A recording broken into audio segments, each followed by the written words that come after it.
আসসালামু আলাইকুম রহমতুল্লাহ। আমরা আজকে এই ভাইয়ের এই আসিলগুলো মেশিনের মাধ্যমে তুলব। এই যে একটা, দুইটা, তিনটা, মাথায় আছে একটা, এই যে চারটা, এই আসিলগুলো আমরা তুলব। আলহামদুলিল্লাহ আমাদের এখানে প্রতিদিন আসিলের রুগী আসে, কারণ আসিলের অনেকে ওষুধ খায় কিন্তু আসিল পুরোপুরি ভালো হয় না, এটা শরীরের মধ্যে থেকে যায়। এই কারণে মেশিনের মাধ্যমে আসিলগুলো উত্তোলন করা হলে এটা আর কখনো হয় না। আমরা এখন মেশিনের মাধ্যমে আসিলগুলো তুলতেছি। এই যে আসিল তোলা হচ্ছে, আর রোগী সম্পূর্ণ ব্যথামুক্তভাবে শুয়ে আছে, কোনো ব্যথা নেই। এখন আমরা মাথার আসিলগুলো তুলতেছি, এরপরে গাড়ে আছে, আমরা গাড়ের আসিলগুলো তুলব।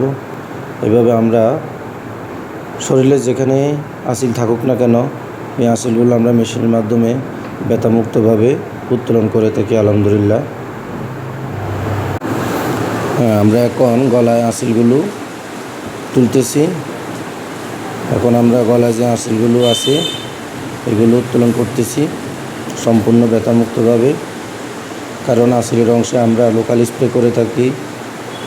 যদি আসিল অনেক বড় হয় তাহলে আমরা সেখানে লোকাল ইঞ্জেকশন দিয়ে ওই অংশ অবশ করি, ফলে রুগী ব্যথা পায় না। আলহামদুলিল্লাহ আমরা মেশিনের মাধ্যমে আসিলগুলো অতি সুন্দরভাবে তুলে ফেলেছি। এই যে এখানে আসিলগুলো ছিল, এখন আর নেই। 2-3 দিনের মধ্যে এই অংশগুলো হিলিং হয়ে যাবে। আমরা এখন ভাইয়ের সাথে কথা বলবো, ভাইয়ের কোনো সমস্যা হয়েছে কি না।